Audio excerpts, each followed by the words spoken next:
नमस्कार, मैं आपके साथ अब्दुल करीम और आप देख रहे हैं prime TV. Wild life SOS ने फलों के अंदर विस्फोटकों को रखने की अवैध प्रैक्टिस के खिलाफ आवाज उठाई है।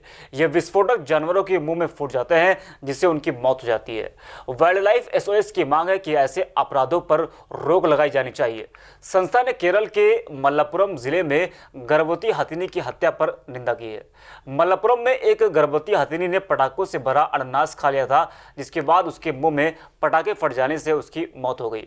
संस्था का कहना है कि निराशाजनक है कि एक गर्भवती हाथी को केरल में इस तरह से मौत मिली है। हमें तय करना होगा कि इस घटना के दोषियों को सजा मिले। अपराधियों के खिलाफ केस दर्ज होगा।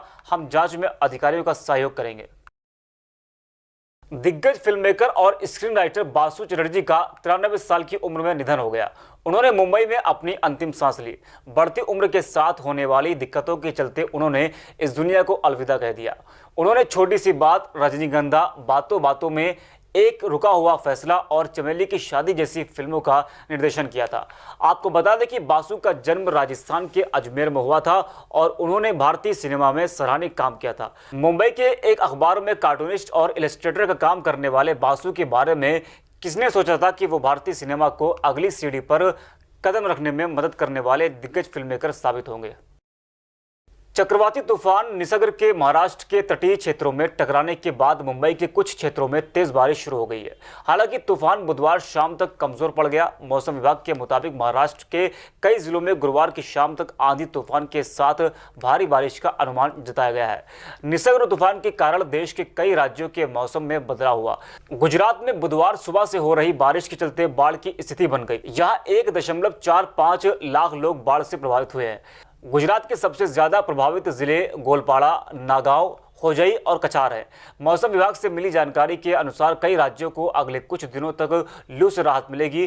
तूफान के कारण तापमान में भारी गिरावट दर्ज की गई है। कोरोना संकट के कारण दिल्ली एनसीआर की सीमाएं सील हैं और लोगों को आने जाने में दिक्कत का सामना करना पड़ रहा है। लोगों की दिक्कतों को देखते हुए सुप्रीम कोर्ट में एक जनहित याचिका दायर की गई थी। इस पर सुनवाई करते हुए कोर्ट ने बुधवार को एनसीआर क्षेत्र के लिए कॉमन पास बनाने का निर्देश दिया है। एनसीआर के लोगों की समस्याओं को लेकर दाखिल जनहित याचिका पर सुनवाई करते हुए सुप्रीम कोर्ट ने कहा कि एनसीआर क्षेत्र में आवाजाही के लिए एक कॉमन पोर्टल बनाया जाए। इसके लिए सभी स्टेक होल्डर मीटिंग करें और एनसीआर क्षेत्र के लिए कॉमन पास जारी करें, जिससे एक ही पास से पूरे एनसीआर में आवाजाही हो सके। चलिए बात करते हैं अंतर्राष्ट्रीय खबरों की। अमेरिका में अश्वेत जॉर्ज फ्लॉयड की मौत के खिलाफ हो रहे विरोध प्रदर्शन के दौरान वाशिंगटन डीसी में भारतीय दूतावास में लगी महात्मा गांधी की प्रतिमा का प्रदर्शनकारियों ने अपमान किया। प्रदर्शनकारियों ने बापू की प्रतिमा को कपड़े से ढक दिया। सूत्रों के हवाले से खबर है कि यूनाइटेड स्टेट्स पार्क पुलिस इस मामले की जांच कर रही है। अमेरिका स्थित भारतीय दूतावास की ओर से फिलहाल कोई आधिकारिक बयान नहीं आया है। अमेरिकी राष्ट्रपति डोनाल्ड ट्रंप ने बुधवार को फॉक्स न्यूज के माध्यम से कहा कि हमें कानून व्यवस्था बनाए रखने की जरूरत है। आपने देखा कि इन सभी जगहों पर जहां समस्याएं हुई वहां पर रिपब्लिकन पार्टी सत्ता में नहीं है।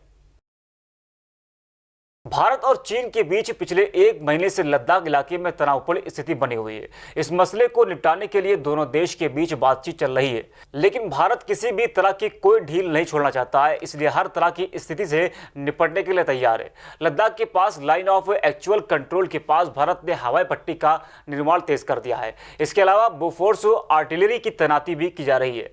यहाँ अनंतनाग के पास NH-44 पर इमरजेंसी हवाई पट्टी का निर्माण किया जा रहा है, ताकि किसी भी इमरजेंसी की स्थिति में लड़ाकू विमानों या अन्य विमानों को उतारा जा सके। आतंकी समूह लश्कर तैयबा और जैश ए मोहम्मद अफगानिस्तान में अपना विस्तार कर रहे हैं। काबुल में आतंकवाद को बढ़ावा देने के लिए पाकिस्तान की तैयार की गई रणनीति के रूप में ये कदम उठाए जा रहे हैं। आतंकी संगठनों और पाकिस्तान के कदम से ऐसा लग रहा है कि यह अमेरिका तालिबान की शांति प्रक्रिया से बेपरवाह है। पाकिस्तान की इंटर सर्विसेज इंटेलिजेंस यानी ISI लश्कर और जैश के आतंकवादियों को इस्लामिक स्टेट खुरासान प्रांत में घुसपैठ करा रही है, जो अफगान सुरक्षा बलों के प्रमुख अब्दुल्ला ओरकजई उर्फ असलम फारूकी और उनके शीर्ष कमांडरों की गिरफ्तारी के बाद सवालों के घेरे में है। देश भर के कई बैंकों का पैसा लेकर भागे शराब कारोबारी विजय माल्या को भारत वापस लाया जा सकता है। माल्या के खिलाफ मुंबई में कई मुकदमे दर्ज हैं, ऐसे में उसे यही लाया जाएगा। इसके साथ ही आर्थिक राजधानी में हलचल भी तेज हो गई है। मिली जानकारी के अनुसार माल्या को मुंबई स्थित आर्थर रोड जेल के बैरक नंबर 12 में रखा जा सकता है।